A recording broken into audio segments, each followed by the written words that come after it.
Segundo a Agência Nacional de Polícia, cerca de 15.842 pessoas morreram nessa tragédia e 3.475 pessoas ainda continuam desaparecidas. Mas esse número poderia ter sido muito maior se não fosse a coragem de heróis anônimos que enfrentaram a força da natureza para salvar outras vidas.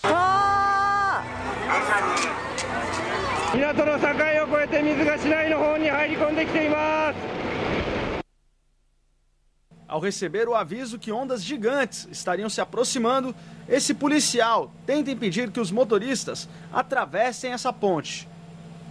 Todos que estavam ali conseguem escapar, menos o policial, que acaba ficando ilhado. 家があったので、その海は見えませんでしたので、第一波はこっち側は見えなかった。なんか様子がおかしいような状況が見えて、火がバリバリという音がしてですね、その後黒い波がこう家を押し流しながら迫ってくるような状態でした。ここで見て初めて分かったような、ここでもう終わりかなと、人生終わりかなというもう覚悟はありました。Essas imagens rodaram o mundo pela internet. O navio Matsushima da guarda costeira japonesa navegava sentido contrário à ondulação, quando deu de cara com ondas gigantes. O capitão da embarcação não pensou duas vezes e cruzou o tsunami, salvando toda a tripulação. 無力さとかもどかしさっていうのを感じましたですね。白煙のようなものを伴いながらですね、陸岸に進んでいく津波はやっぱり我々見守るしかなくてですね。来たよ来たよ来たよ来たよ。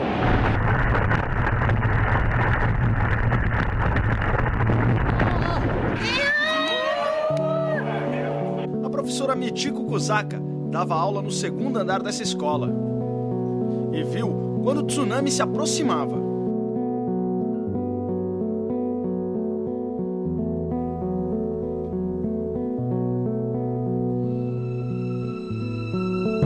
Vou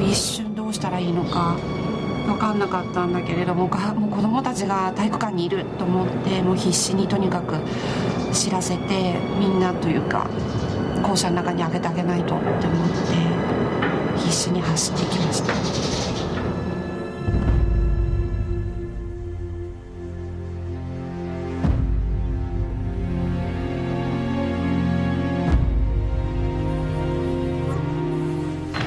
でも3階に上がってすぐもう校庭の中に水が来たような感じでした。Michiro e cerca de 50 pessoas ficaram no alto do prédio da escola, esperando ajuda.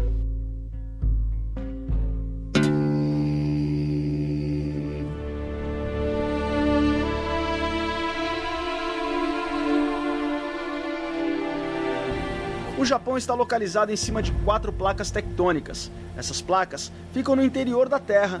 Elas se movimentam em cima do magma e quando as placas se encontram, causam terremotos. Se o epicentro for do mar, pode gerar ondas gigantes. Esse gráfico mostra que o tremor do dia 11 ocasionou ondas de até 7 metros. Mas na medida que elas se aproximavam da costa, iam se chocando em bancos de areias, rochas e também nas barreiras contra tsunami. Esses impactos fizeram com que as ondas triplicassem de tamanho.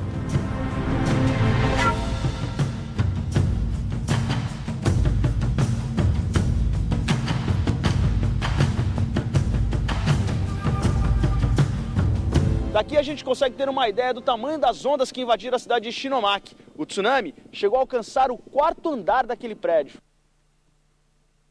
Essas mulheres procuram um lugar onde moravam, mas não há mais ruas, placas ou qualquer ponto de referência. Olhando assim essa área descampada, fica difícil imaginar que aqui antes havia uma vila cheia de casas.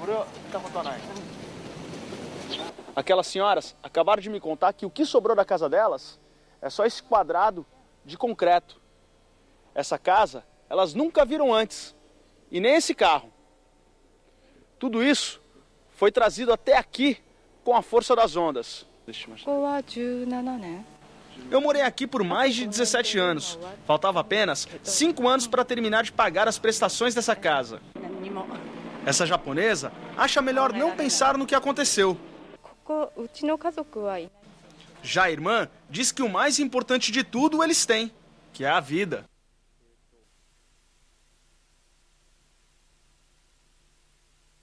Em Minami Sanikucho, o que encontramos foi um monte de entulhos e ferros retorcidos.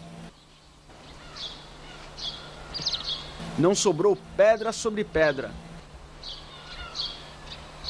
Do alto desse morro, conseguimos ver o tamanho da destruição.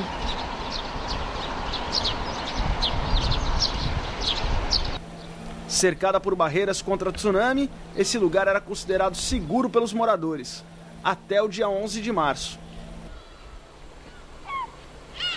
Desse ponto de onde eu estou é fácil enxergar o mar. Aquele muro de concreto de quase 5 metros foi destruído com a força das ondas. Aqui na rua encontramos essa sinalização que indica o abrigo mais próximo, que fica localizado a 310 metros. Calcula-se que uma pessoa comum consegue fazer esse trajeto em apenas 5 minutos. Mas nem todo mundo conseguiu chegar a tempo de se salvar. A maioria das vítimas foram crianças e idosos. As ondas invadiram Minami Sanikucho muito mais rápido do que se esperava. Fotos e objetos encontrados no meio dos escombros são recolhidos e colocados dentro de caixas, para que os donos possam encontrar. 9 meses depois, encontramos Minami Sanikucho diferente. Máquinas por todos os lados, trabalhando sem parar.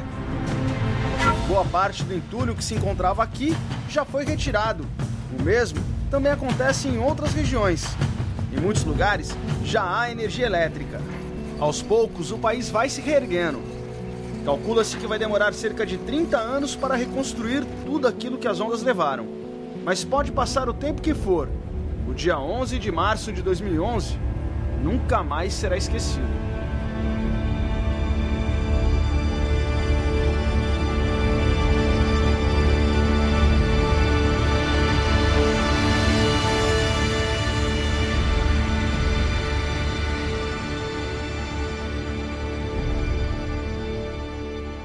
O povo saiu às ruas e essa manifestação se estendeu até em outros países. Foi o que constatamos numa das últimas manifestações em massa. Milhares saíram às ruas em Tóquio, Gunma, Fukushima e cidades do norte ao sul do país. Sou contra as usinas. Vi os estragos do último acidente em Fukushima e cheguei à conclusão que não precisamos de usinas que causem risco à vida. Faço isso pelas gerações que vão nos seguir.